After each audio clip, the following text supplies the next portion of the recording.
नमस्कार दोस्तों, आप सभी का रानी ट्यूटोरियल में हार्दिक स्वागत है। आज मैं आपको 2 अप्रैल का ट्यूटोरियल पढ़ाने जा रहा हूँ। अगर वीडियो अच्छी लगे तो वीडियो को लाइक करें और चैनल को सब्सक्राइब करें।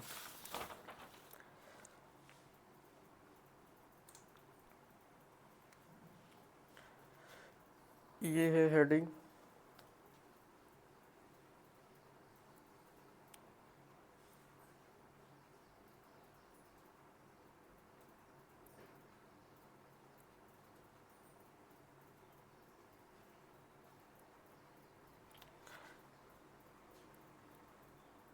हेडिंग है लीव इट अलोन।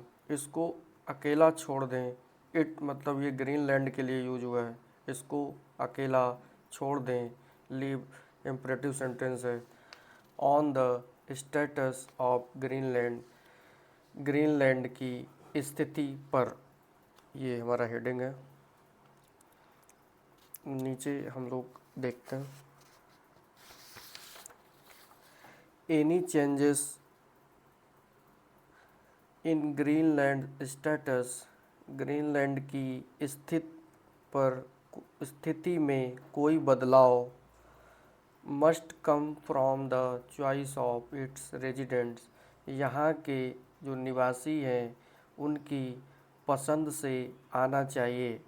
यहाँ पर कोई बदलाव, ग्रीनलैंड में कोई बदलाव यहाँ के रेजिडेंट्स की पसंद से आना चाहिए। ये है टॉपिक। आगे पढ़ते हैं।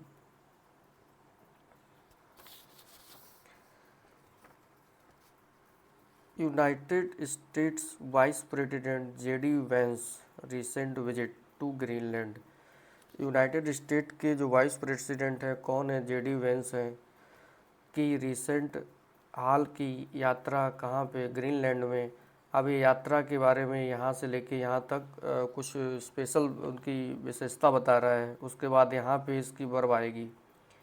अब उसकी विशेषता क्या है? यात्रा ग्रीनलैंड में जो यात्रा की, वहाँ पर वेयर, वहाँ ही रीअफर्म्ड पुनः पुष्टि की यूएस प्रेसिडेंट डोनाल्ड ट्रंप की प्लान की योजना की, डोनाल्ड ट्रंप के प्लान की वहाँ पे उन्होंने पुनः पुष्टि की। काहे का प्लान था? टू एसर्ट कंट्रोल, स्थापित करना कंट्रोल को कहाँ पे? ओवर द आर्टिक आइलैंड पे पुनः कंट्रोल को स्थापित करने के प्लान को उन्होंने रिफॉर्म किया। आगे बोला गया है कि रिसेंट विजिट जो थी वाज ब्लंट थी, डिमॉन्स्ट्रेशन प्रदर्शन था। ब्लंट मतलब स्पष्ट प्रदर्शन था। काहे का? अमेरिकन पावर का ओवर स्ट्रेटजिकली विटाल टेरिटरी। इसमें जो वहाँ पे ये स्पष्ट जो प्रदर्शन था, जो रणनीतिक महत्वपूर्ण क्षेत्र है, ये जो रणनीतिक महत्वपूर्ण जो क्षेत्र है उस पर उनका स्पष्ट जो था प्रदर्शन था, ऐसा उन्होंने कहा। और ये जो टेरिटरी है ये इनहेबिटेड बाई मतलब बसी हुई है, बाई द अराउंड 56 पीपल द्वारा ये बसी हुई है, ऐसा उन्होंने कहा है कि हम यहाँ पे पुनः स्थापित करेंगे ट्रम्प्स के प्लान को, कि हम यहाँ कंट्रोल स्थापित करेंगे आर्कटिक आइलैंड पर। तो ये क्या दर्शाता है? स्पष्ट डिमॉन्स्ट्रेशन प्रदर्शन दर्शाता है अमेरिका की पावर का। किस पर? रणनीतिक महत्वपूर्ण, विटाल मतलब होता है महत्वपूर्ण क्षेत्र पर, जो 56,000 लोगों से बसा हुआ है। आगे चलते हैं।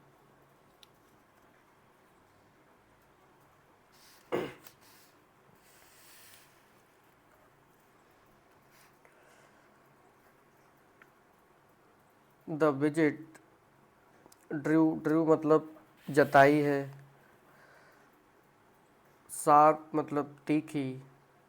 शार्प डिसअप्रूवल आपत्ति जताई है द विजिट ने फ्रॉम ग्रीनलैंड लोकल लीडर से, वहाँ के जो ग्रीनलैंड के लोकल लीडर हैं, एंड द डैनिश गवर्नमेंट जो है उन्होंने इस पर तीखी आपत्ति जताई है। विच रिटेन्स जो रखती है, जो वहाँ की गवर्नमेंट है, retain sovereignty over the island, island की प्रभुता को बरकरार रखती है। उन्होंने इस पर तीखी आपत्ति जताई है। इट मार्क, इसने चिन्हित किया a new low in US government relation, US Greenland के रिलेशन में। उन्होंने कहा कि ये नया निचला स्तर है कि ऐसी जब बात करेंगे तो ये हमारा नए निचले स्तर को चिन्हित करता है। विच है सॉर्ड, सॉर्ड का मतलब है खराब हुए, इन रिसेंट वीक, जो कुछ दिनों पहले रिसेंट वीक में ख़राब हो चुके हैं, ऐसा उन्होंने कहा है। While mister while Mr. Vance was inspecting the Pacific Space Base, Pacific space base में जब वो विजिट कर रहे थे या घूम रहे थे, फॉर्मली थूले एयरबेस, उसको जो जाना था पैसिफिक स्पेस बेस है, इसको फॉर्मली थूले एयरबेस के नाम से जाना जाता है। जब वो वहाँ घूम रहे थे तब मिस्टर ट्रम्प डिक्लेयर्ड, उन्होंने डिक्लेयर किया दैट, क्या डिक्लेयर किया, US would go as far as we have to, US वहाँ तक जाएगा जहाँ तक उसे जाना होगा, to take control of the Greenland, Greenland को कंट्रोल करने के लिए। ऐसा यूएस प्रेसिडेंट ने तब कहा जब वो वहाँ पे इंस्पेक्टिंग मतलब जांच कर रहे थे या वहाँ गए थे। आगे चलते हैं। This is the first time that American administration had attempt to acquire the island, this is not first time, या पहली बार नहीं है जब अमेरिका के प्रशासन ने हैज अटेम्प्ट, कोशिश की, to acquire the island, island को एक्वायर करने की कोशिश की, ऐसा बोला गया है। In 1867, following the purchase of Alaska from Russia, Russia से अलास्का के परचेज करने के बाद 1867 में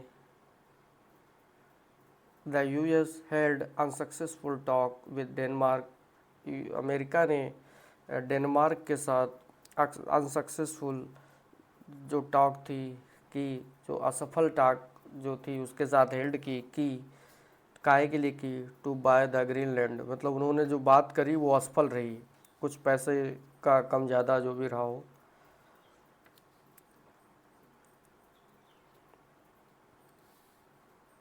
आगे, during the second world war के दौरान, after Nazi Germany occupied Denmark, जब नाजी जर्मनी द्वारा डेनमार्क को कब्जा करने के बाद सेकेंड वर्ल्ड वार के दौरान, यूएस इस्टेब्लिश्ड, यूएस ने स्थापित की मिलिट्री एंड रेडियो स्टेशन को ऑन द आइलैंड, इस आइलैंड पे उसने स्थापित किए। आगे, इन 1946 में वाशिंगटन ऑफ़र किया, उसने फिर से ऑफ़र किया डेनमार्क को $100 मिलियन फॉर ग्रीनलैंड के लिए $100 मिलियन का ऑफ़र दिया, विच इट रिजेक्टेड, जिसको डेनमार्क ने फिर से रिजेक्ट कर दिया। मोर रिसेंटली, हाल में, मोर रिसेंटली का मतलब हाल में, during his first term, during मतलब ट्रम्प के पहले कार्यकाल में, mister Trump made a similar offer, Trump ने ऐसा ऑफ़र फिर से किया, which was again declined by Denmark and Greenland, जिसको ग्रीनलैंड और डेनमार्क द्वारा फिर से डिक्लाइन कर दिया गया। नाउ, अब इन सेकेंड टर्म, दूसरे कार्यकाल में, ही इज अग्रेसिवली परसुइंग, आक्रामक रूप से परसुइंग बढ़ा रहे हैं, द आइडिया, अपने विचार को, अंडरटेड का मतलब है determined, determined by the strong opposition from both side of the Atlantic, जो उसने अपना मतलब आक्रामक रूप से इस आइडिया को बढ़ाया, जो निर्धारित करता है बाई ए स्ट्रॉन्ग अपोजिशन, कड़ा विरोध, जो बोथ साइड ऑफ अटलांटिक के दोनों तरफ से कड़ा विरोध जिसमें जताया गया या निर्धारित करता है। अब हम चलते हैं दूसरे पैराग्राफ की तरफ।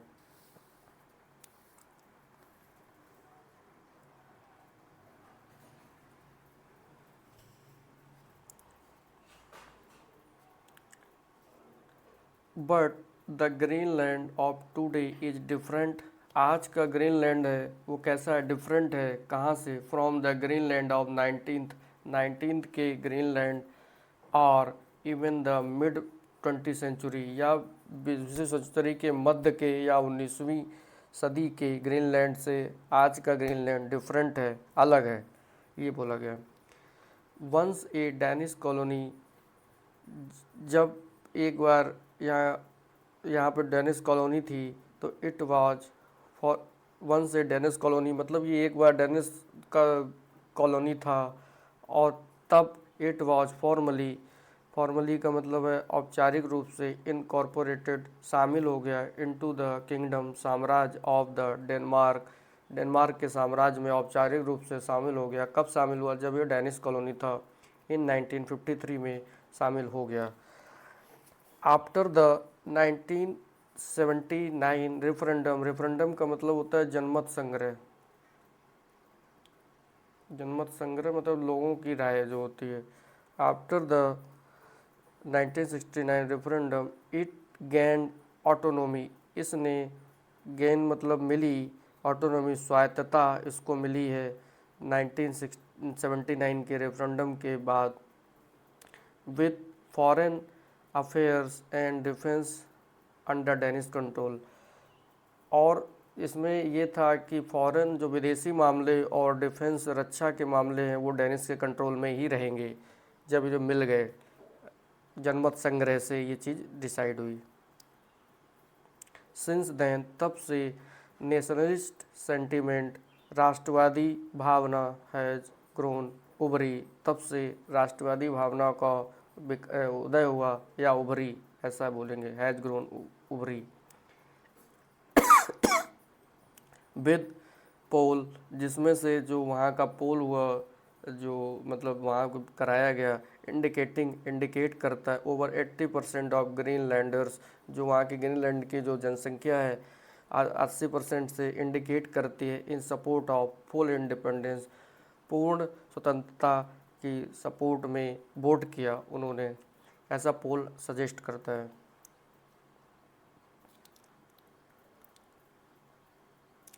इन एनदर सर्वे, जो दूसरा सर्वे हुआ उसमें क्या हुआ, 85% of the population, 85% population oppose किया, मतलब उसका अपोज किया becoming a part of US के पार्ट को बनने से उन्होंने मना किया, ऐसा 85% की जनसंख्या ने, तो दूसरे सर्वे में ऐसा पता चला। द अमेरिकन पुश मतलब होता है प्रयास, जो अमेरिका का पुश है फॉर ग्रीनलैंड के प्रति, वो कैसा है, इज रूटेड आधारित है इन जियोपॉलिटिकल कैलकुलेशन भू राजनीतिक गणनाओं पर आधारित है, जिससे वो उसका कुछ फ़ायदा लेना चाहता होगा कि वो हमें मिल जाए तो कुछ मतलब आगे जो भी हो। As climate change accelerate Arctic ice melt, जैसे कि क्लाइमेट जो चेंज हो रहा है तो ये एक्सेलरेट कर रहा है, तेज़ी ला रहा है, किसमें, आर्कटिक आइस मेल्ट, जो पिघल रही है, बर्फ़ के पिघलने में तेज़ी ला रहा है। तब ये क्या हो रहा है, यहाँ तब बोलेंगे, it the region is becoming more accessible, ये जो रीजन है बिकमिंग मोर एक्सेसिबल, बहुत ज़्यादा सुलभ हो रहा है, फॉर नेविगेशन मतलब घूमने के लिए या नौवहन के लिए। जब बर्फ़ वहाँ पिघल जाएगी तो ज़्यादा जगह हो जाएगी और लोगों को ठंडक भी कम लगेगी, इसीलिए ये जैसे जैसे बर्फ़ पिघल रही है तो रीजन कह रहा हो रहा मोर एक्सेसिबल, अधिक सुलभ हो रहा है, for navigation and resource extraction मतलब निष्कर्ष के लिए, जो रिसोर्स है वहाँ पे संसाधन है जैसे पेट्रोल है तो उसको एक्सट्रैक्ट किया जाए, जगह खाली हो रही है, तो ये बिकमिंग मोर सुलभ हो रहा है, ऐसा आगे बोला गया।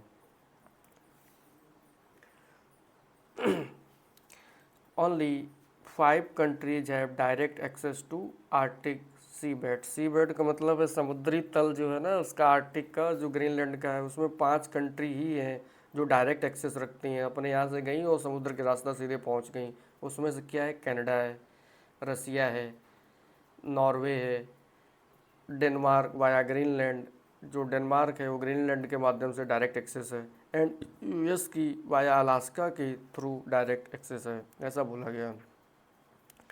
और अब आगे बोला गया दूसरा सेंटेंस है, रसिया ऑलरेडी पहले से ही मेंटेन करती है स्ट्रॉन्ग मिलिट्री, मजबूत सैन्य प्रेजेंस। प्रेजेंस का मतलब है यहाँ पे उसकी उपस्थिति है, किसकी, मजबूत मिलिट्री प्रेजेंस की इन दिस रीजन। रसिया ने भी मेंटेन कर रखी है पहले से ही, ऐसा बताया गया है, ऐसा राइटर बताता है। अब बोला गया वाशिंगटन सी देखती है कंट्रोल ऑफ ग्रीनलैंड को, ग्रीनलैंड के कंट्रोल को अमेरिका जो है कैसे देखती है, एज ए वे, ऐसे तरीके के रूप में, to expand its Arctic claim, अपने अपने आर्टिक जो वहाँ पे क्लेम है, दावे हैं, उसको बढ़ाने के रूप में देखती है, और काय के रूप में देखती है। एंड एक्सेस, पहुँच किसके प्रति, अनट्रैप्ड नेचुरल रिसोर्सेज। अनट्रैप्ड का मतलब होता है अप्रयुक्त नेचुरल रिसोर्सेज, जो अप्रयुक्त नेचुरल रिसोर्सेज को पहुंच के रूप में भी देखती है, दो तरीके से देखती है, as a way to expand its Arctic claim को बढ़ाने के रूप में, एंड इसके अनट्रैप्ड नेचुरल रिसोर्स के पहुंच के रूप में देखता है कौन, अमेरिका। इसीलिए वो उसको बढ़ाना चाहता है, खरीदना चाहता है जैसे भी। But attempting to seize, seize का मतलब है कब्जा करने का प्रयास, but attempting to seize territory जो यहाँ का क्षेत्र है को कब्जा करने का प्रयास, फॉर ए स्ट्रेटजिक मतलब रणनीतिक, और इकोनॉमिक आर्थिक, जैन मतलब लाभ के लिए करना, प्रयास करना। इकोच दर्शाता है, वर्ब है ये बाई अटेम्प्टिंग की, दर्शाता है, क्या दर्शाता, द बिहेवियर ऑफ बाईगोन एम्परर, पुराने जो बाईगोन मतलब पुराने साम्राज्य के बिहेवियर को दर्शाता है, व्यवहार को दर्शाता है, जो ऐसे ही मतलब ज़बरदस्ती कब्जा जो है ये इसके पुराने व्यवहार को दर्शाता है, ऐसा बोला गया।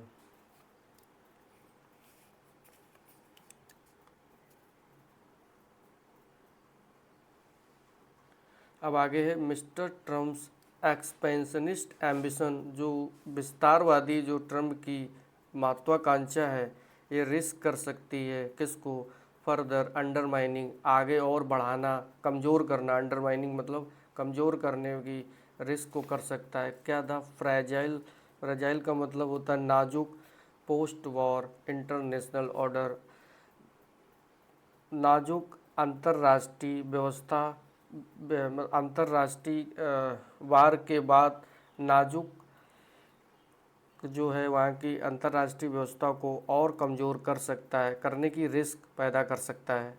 जो क्या पैदा कर सकती है इनकी ये एम्बिशन जो है, ये कौन सी विस्तारवादी, इससे रिस्क हो सकता है। वे चीज़ ग्राउंडेड जो आधारित है, किस पे आधारित है, in the principle of territorial integrity, जो क्षेत्रीय अखंडता पर आधारित है, एंड नेशनल सोवर्निटी, जो राष्ट्रीय संप्रभुता और क्षेत्रीय अखंडता पर आधारित है।